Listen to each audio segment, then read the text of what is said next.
J'aimerais parler dans cette vidéo d'un sujet qui me tient vraiment à cœur, qui est celui des enfants. Simplement pour poser le contexte, j'ai assisté il y a quelques jours à une espèce de conférence en fait, qui n'avait absolument pas de lien avec la psychologie ni avec l'éducation des enfants. C'était plus quelque chose un peu d'historico-religieux.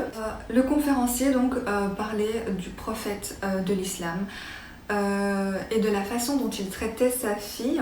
Donc, ma chaîne n'est absolument pas une chaîne d'histoire ni de religion, c'est juste pour vous poser un peu le contexte qui est à l'origine de la création de cette vidéo. Il parlait donc de la façon dont le prophète traitait sa fille, donc il était extrêmement bienveillant et attentionné, et quand sa fille rentrait, il se levait carrément et lui accordait sa place, il lui embrassait la main, le front, etc. Et qu'elle a carrément même pu choisir son époux parmi une multitude de propositions qui lui ont été faites. Tout ça à une époque en fait où la femme n'était rien, quoi. Elle était carrément enterrée vivante. Ce que je voyais, c'était un peu la parentalité. Et au fond de moi, en fait, je me disais, ce sont vraiment des exemples intéressants à donner, parce que parfois, quand on arrive avec nos connaissances en psychologie, c'est pas forcément accepté par des personnes qui ne savent pas forcément comment ça se passe, comment est-ce qu'on obtient des résultats scientifiques, etc. Donc parfois, peut-être donner simplement des exemples ou raconter des histoires, ça touche parfois beaucoup plus que de présenter des résultats scientifiques. À un moment donné, le conférencier a voulu tout d'un coup faire le parallèle avec les relations parents-enfants d'aujourd'hui. Donc là, j'étais vraiment tout ouïe, je me disais que waouh, c'est super intéressant, c'est ce que je me disais, etc. Et en fait, ça a été le crash, mais le crash total en fait. J'ai l'impression qu'en fait, tout ce qu'il présentait en fait comme comportements parentaux, comme attitude parentale envers les enfants, a été d'un coup balayé pour poser les normes qui sont en fait les normes sociales d'aujourd'hui vis-à-vis de la relation parent-enfant. Le conférencier est simplement venu conclure que voilà, l'enfant doit obéir totalement à son parent et doit obtenir sa satisfaction, et qu'il n'y a pas d'autre en fait option à cela. Disons que je n'avais pas forcément d'objection à faire, hormis le fait que ce soit totalement dépourvu de nuances, mais il insistait vraiment sur le fait d'obéir et que le parent sait mieux que vous ce qui est bien pour vous en fait. Et je trouve que c'est une idée extrêmement dangereuse. J'ai trouvé ça grossier et complètement impertinent. Je me demande qui manque de respect à ses parents. Qui ? Parce qu'un enfant, naturellement, est constamment en recherche d'approbation, de validation de la part de ses parents. Il peut avoir 55 ans, effectivement on va se détacher un peu, on va pas non plus être complètement dépendant de l'approbation et de la validation de ses parents, mais quand elle arrive, ça nous réjouit du plus profond de nous-mêmes, parce que ce sont nos parents.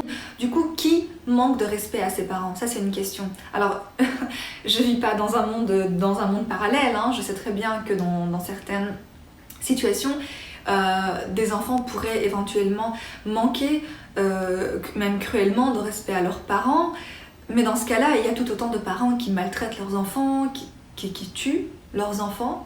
Voilà, ça existe aussi. C'est pareil du côté des enfants. Il existe certes une minorité d'enfants qui pourraient maltraiter leurs parents, leur manquer de respect, etc.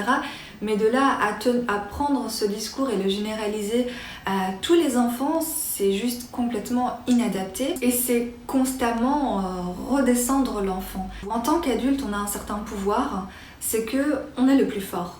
En tant qu'adulte, nous sommes plus forts que la personne plus jeune. C'est incontestable. Qu'est-ce qu'on fait de ce pouvoir? Qu'est-ce qu'on fait de cette force? Est-ce qu'on permet à la personne plus faible d'avoir une voix, de s'exprimer, de gagner en autonomie et en indépendance? Ou est-ce qu'au contraire,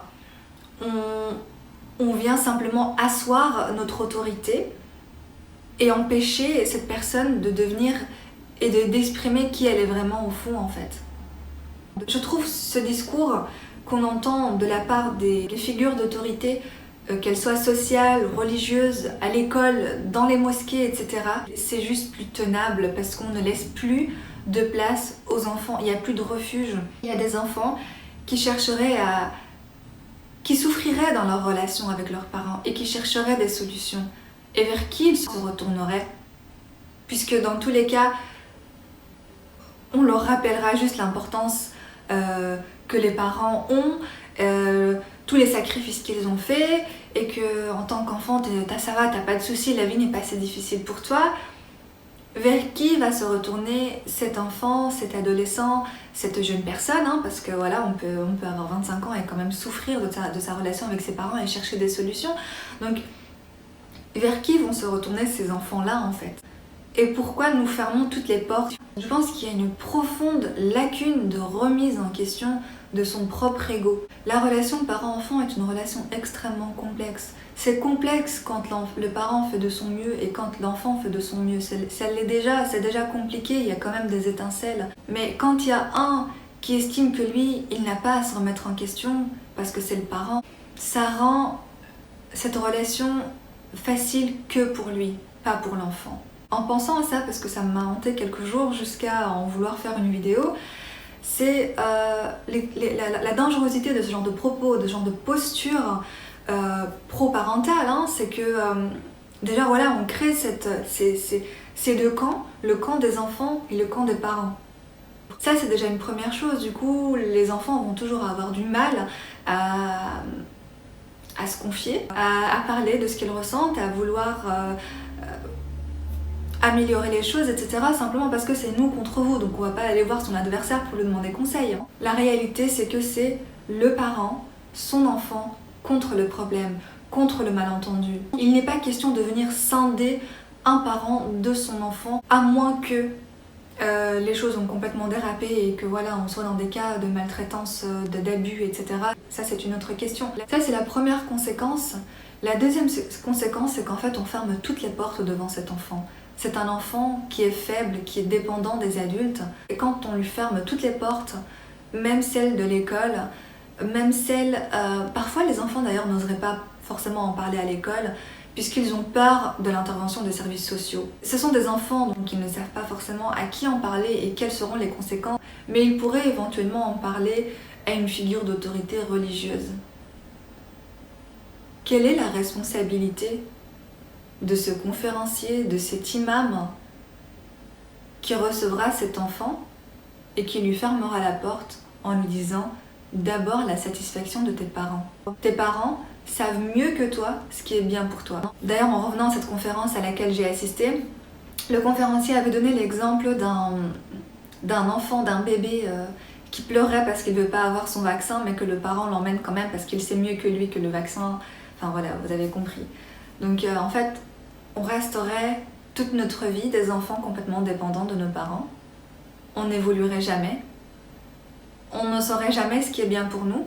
Alors que dans les exemples historiques qu'il avait donnés juste avant, notamment celui du prophète Abraham et la relation avec ses enfants, et du prophète Mohammed et la relation avec ses enfants, il a parlé justement de la façon dont ces deux personnes demandent l'avis des enfants, les consultent avant de prendre une décision qui les concerne.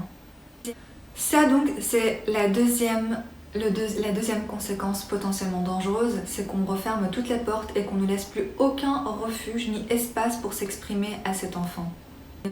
La troisième conséquence, qui n'est pas des moindres, c'est l'état mental de cet enfant. Il pourrait finir par sombrer dans la dépression. Il ne gagnera pas en estime de lui, parce que chaque fois qu'il veut prendre une décision, chaque fois qu'il aimerait entreprendre quelque chose, et que son parent, qui est un être humain et qui est limité de par son expérience, ne peut pas forcément être expert dans ce qui sort de son expérience. Donc en tant qu'être humain, on est limité par ce qu'on connaît et par ce qu'on a expérimenté. Donc si l'enfant a expérimenté d'autres choses et qu'il aimerait s'engager dans autre chose, mais que ce parent ne réalise pas, n'a pas fait le travail nécessaire sur lui-même pour connaître ses propres limites, risquerait de lui dire que non, ça ce n'est pas la bonne voie, tu devrais plutôt prendre ça. Donc l'enfant doit constamment annuler, étouffer ses ambitions, ses envies, ses désirs, ses projets, etc. Il fait comment pour devenir un adulte? Comment est-ce qu'on en crée un adulte responsable? Comment est-ce qu'il va gagner en estime de lui-même? Quand est-ce qu'il va devenir autonome? Et la quatrième conséquence, qui pour moi est la plus dramatique, c'est qu'en fait, ces modèles parentaux vont se perpétuer. Vu qu'on lui a constamment inculqué à cet enfant que ses parents avaient forcément raison, quand bien même il aurait été maltraité, il leur donnera raison à ses parents. Et quand il deviendra adulte, il reproduira ce que ses parents ont fait puisqu'ils avaient raison. Et que par lui-même, il s'est interdit de réfléchir, de penser et d'aller à l'opposé de ce que ses parents ont pensé ou ont fait. Du coup, il reproduira ça avec son propre enfant. Et donc, quand il deviendra parent, ainsi de suite, son enfant souffrira, il essaiera de demander de l'aide, on lui dira que non, ton parent a forcément raison. Du coup, on réconforte ses parents qui est un ex-enfant mal compris dans ses propres erreurs d'aujourd'hui, et ainsi de suite, ça se termine jamais. Tant qu'il n'y a pas un enfant qui, à un moment donné, coupe cette transmission, qui, à un moment donné, se réveille et se rebelle contre ces modèles ancestraux qui ne cessent d'être véhiculés et d'être passés d'une génération à une autre, ça va continuer à se perpétuer de cette manière. Je voulais souligner l'incompétence des figures d'autorité religieuses et sociales quant à la relation parent-enfant. Tout le monde ne peut pas être expert en relation parent-enfant. Chacun ne fait que parler par le prisme de sa propre expérience, à moins d'être un expert en relation familiale et sociale. Et un expert en relation familiale et sociale ne prendra jamais le parti de l'un ou de l'autre, ne prendra jamais le parti du parent ou le parti de l'enfant. Simplement, dans une relation où il y a un fort et un faible, on peut devenir la voix du plus faible. Mais on ne vient pas en ajouter au plus fort, en mettant dans l'ombre le plus faible. Voilà donc ce que je voulais dire dans cette vidéo. Je suppose qu'elle doit absolument pas être très structurée, mais j'espère que le message est quand même passé. Je vous remercie et je vous dis à très bientôt.